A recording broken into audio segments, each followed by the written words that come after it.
안녕하세요. 서울성모병원 산부인과 이성종입니다. 제가 오늘 말씀드릴 내용은 난소암 치료입니다. 저의 강좌가 여러분 난소암 치료에 조금이나마 도움이 될 수 있기를 간절히 기원드립니다.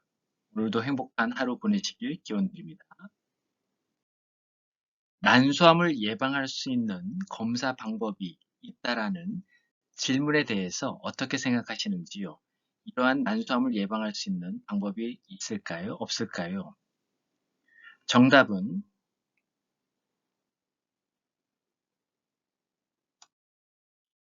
없다라고 생각하는 것이 맞을 것 같습니다. 여러분들이 산부인과 방문 시 시행하는 초음파, CA125라고 하는 혈액 검사 등은 현재 정상인을 대상으로 선별 검사로 사용되고 있습니다.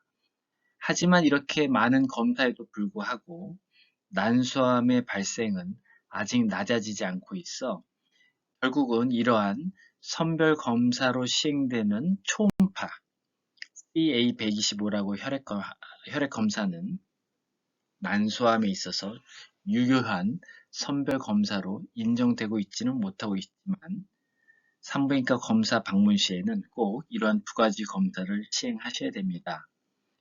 이러한 검사에도 불구하고 난소암 예방이 완벽하지 못하기 때문에 평소 지내시다가 복부 팽만, 소화 불량 등의 증상이 발생할 경우에는 반드시 산부인과를 방문하셔야 됩니다. 난소암이 진단되는 대부분의 병기는 3기입니다. 왜 3기에서 난소암 진단이 가장 흔할까요? 난소암이 발생했을 경우에 복강 내에는 많은 양의 복수와 많은 양의 난소암 조직이 복강 내에 발생하게 됩니다.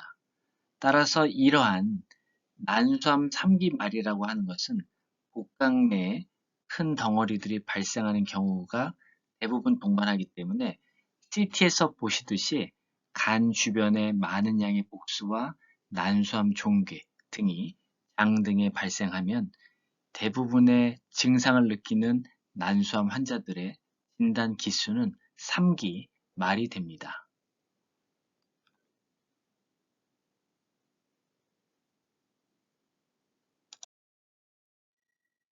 난소암의 선별검사 또는 추적검사로 사용되는 CA125는 난소암 환자에서도 증가가 되지만 정상인에서도 CA125는 발현이 됩니다. CA125는 우리 몸의 복강 내에 존재하는 모든 장기에서 발현이 되므로 CA125가 정상적으로 증가할 수 있는 경우를 이해하셔야 됩니다. 제일 많은 경우는 생리 중에 체열하는 경우, 자궁내막증, 자궁근종, 난소낭종, 결핵이 복막에 발생했을 경우에 CA125가 증가할 수 있습니다. 따라서 CA125가 증가했다 하더라도 모든 경우가 난소암을 의미하진 않고 이와 같은 난소암이 아닌 다른 질환도 해당이 될 수 있으므로 다른 질환에 대한 가능성에 대해서도 충분히 염두하셔야 합니다. 난소암의 종류는 어떤 것이 있는지 말씀드리도록 하겠습니다. 난소암은 크게 상피성 난소암, 비상피성 난소암, 전이성 난소암으로 나눌 수 있습니다. 상피성 난소암에는 장액성, 점액성, 자궁내막양, 투명세포암이 여기에 해당되고 경계성 종양도 상피성 난소암에 해당이 됩니다. 비상피성 난소암은 생식세포 중 기질세포 난소암이 속하게 되며 전이성 난소암은 다른 부위에서 전이가 되는 암이 난소에 발생한 경우를 의미합니다. 우리나라는 특별히 위암 발생이 높기 때문에 위에서 전이가 되는 크루켄버그 난소암이 많고 또는 대장암에서 전이가 될 수도 있고 유방암에서도 전이가 될 수가 있습니다. 원발성 난소암은 난소의 조직 부위에 따라 세 가지로 나눌 수가 있을 것 같습니다. 상피성 난소암은 난소의 껍데기 부분에 해당되는 것이 상피성 난소암이 되고, 생식세포암은 난소의 세포 중에 이런 난자에 연관된 세포들에서 발생할 경우에 생식세포암이라고 정의합니다. 간질세포암은 이런 생식세포를 지지하고 있는 기질에서 발생할 경우에 난소암 중에서 간질세포암이라고 정의를 하게 됩니다. 어떤 것들이 있는지 알아보도록 하겠습니다.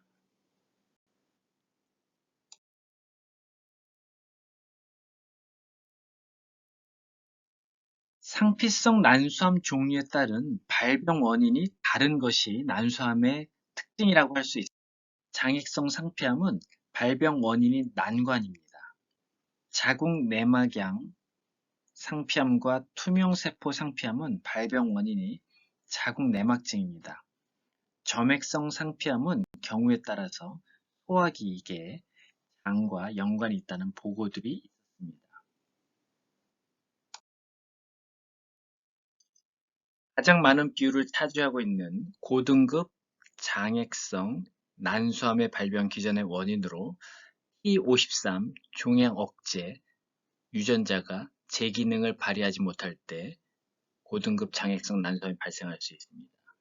특별히 투명세포 난소암은 자궁 내막증과 연관이 있고 ARID1A라는 유전자와 관계가 있습니다.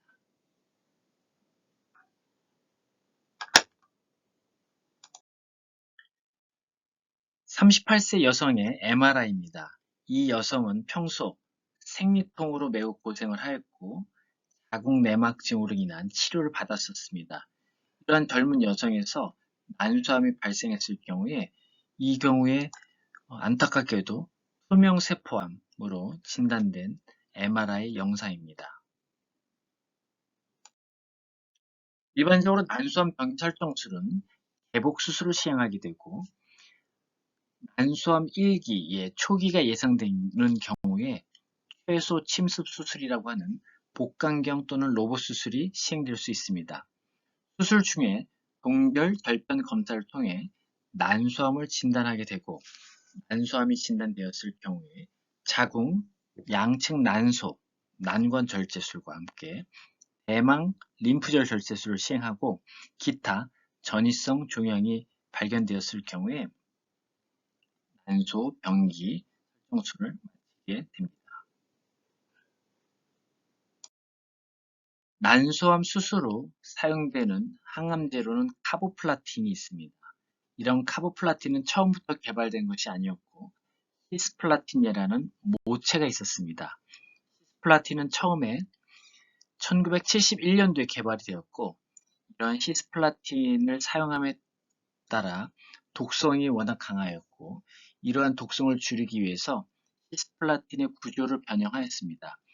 클로라이드의 분자 구조를 다른 물질로 변경하였을 때 독성이 적은 것을 발견하였고, 이를 카보플라틴이라 명칭하였습니다. 백금계 항암제를 투여했을 경우에 난소암의 DNA에 작용하여 난소암 DNA가 결국 복제를 더 이상 하지 못하게 막음으로써 난소암 치료제에 사용되는 원리라고 할 수가 있겠습니다.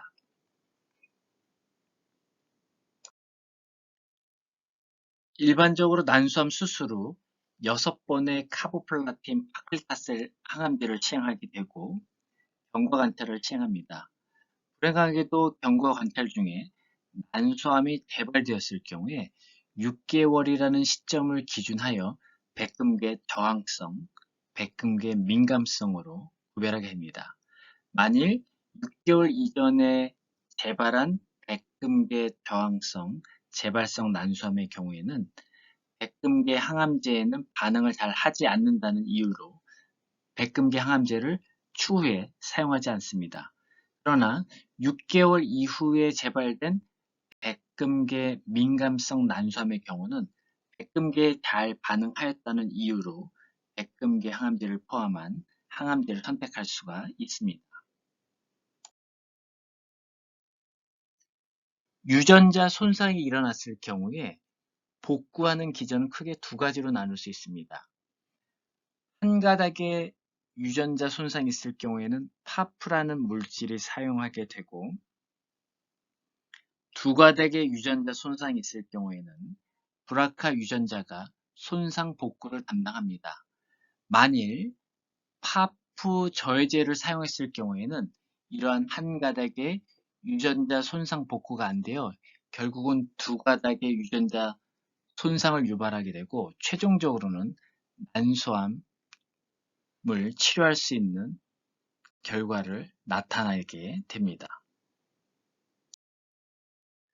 손상된 DNA가 더 이상 복구되지 않는 기전으로는 브라카 유전자 변이 또는 상동 재조합 결핍이라는 기전이 중요한 역할을 하게 됩니다.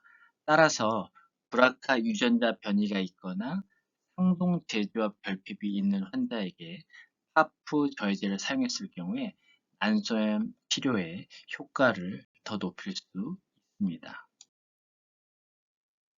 이러한 상동 재조합 결핍이 발생한다면 최종적으로는 유전자에 상처가 생기게 되고, 이러한 원리를 바탕으로 상동 재조합 결핍이 발생하면 최종적으로는 유전자에 상처가 남게 됩니다.